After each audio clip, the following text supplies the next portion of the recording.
ரோட்டுக்கடை தக்காளி சட்னியும் இட்லியும் எப்படி செய்யலான்னு பார்க்கலாம். இது செய்ய ஒரு 2 நிமிஷம் தான் ஆகும்.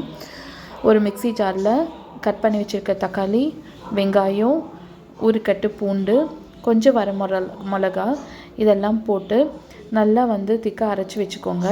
அப்புறம் ஒரு கடாயில் எண்ணெய் ஊற்றி கடுகு, உளுத்தம்பருப்பு, கறிவேப்பிலை இதெல்லாம் போட்டுக்கோங்க. அது நல்லா பொரிஞ்சதுக்கப்புறம் அரைச்சி வச்சுருப்போம்ல அந்த தக்காளி விழுது அதை எடுத்து போட்டு நல்லா கிளறி விட்டுருங்க.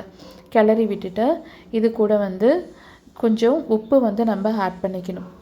ஆட் பண்ணிவிட்டு இது நல்லா எண்ணெயெல்லாம் நல்லா பிரிஞ்சு வரணும், பச்சை வாசம் போகணும், அது வரைக்கும் நம்ம வதக்கி விடணும். எவ்வளோதான் கைஸ். இதுக்கப்புறம் நல்லா சூடாக இட்லியை வச்சு அந்த இட்லி கூட இந்த சட்னி வச்சு சாப்பிட்டா இந்த கையேந்தி பவன்லலாம் கொடுப்பாங்க தெரியுமா, இட்லி வித் சட்னி பயங்கர டேஸ்டியாக இருக்குமே, அந்த ரெசிபி தான் இது. நான் ஒரு நாள் ஹாஸ்பிட்டல் போஸ்டிங் போனப்போ நான் ஒரு ரோட்டுக்கு ரொம்ப பசி, அப்போ ரோட்டு கடையில் வாங்கி சாப்பிட்டேன். இது சாப்பிட்டு ஒரு நியர்லி 17 இயர்ஸ் ஆச்சு. அந்த சட்னி எனக்கு அப்போ அவங்க சொல்லி கொடுத்த சட்னி இன்னும் இது ஞாபகம் தான். நான் இப்போ இதை செஞ்சுருக்கேன். நம்ம 2 இட்லி சாப்பிட்ற இடத்துல நம்ம 4 இட்லி சாப்பிடுவோம். ட்ரை பண்ணி பாருங்கள். தேங்க்யூ ஃபார் வாட்சிங்.